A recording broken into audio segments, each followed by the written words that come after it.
যেমন তেমনি তার হতে শ্রী শোভা স্নেহ প্রবাহিত।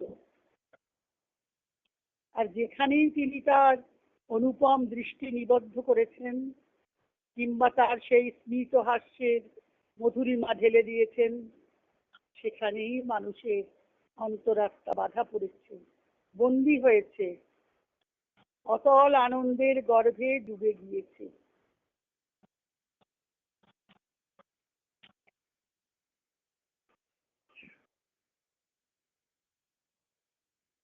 আমাদের মা কিন্তু এই যে মন্দিরে যে বিগ্রহ, তিনি কিন্তু মহালক্ষ্মী বিগ্রহ।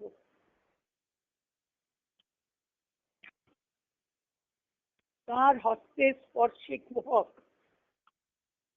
সেই স্পর্শের প্রচ্ছন্ন সুকুমার প্রভাব মনকে, প্রাণকে, দেহকে শোধিত মার্জিত করে তোলে।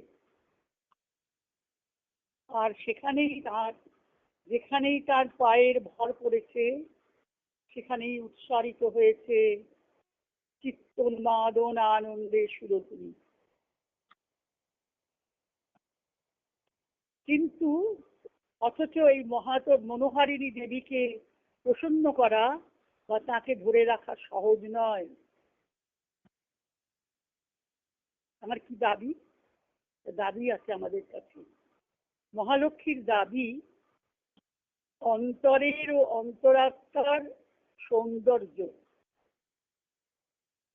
আমাদের যদি ভিতরটা অন্তরটা সুন্দর না হয়, কদর্য হয়, তিনি সেখানে আসেন না।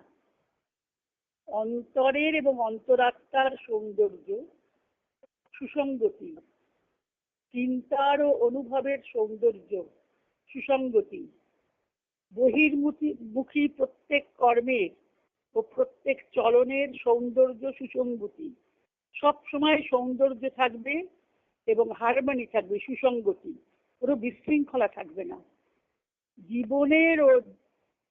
জীবনের আবেষ্টনের, শুধু আমাদের ব্যক্তিগত জীবন নয়, জীবনকে যা ঘিরে রয়েছে যে পরিবেশ, জীবনের আবেষ্টনের সৌন্দর্য, সুসঙ্গতি,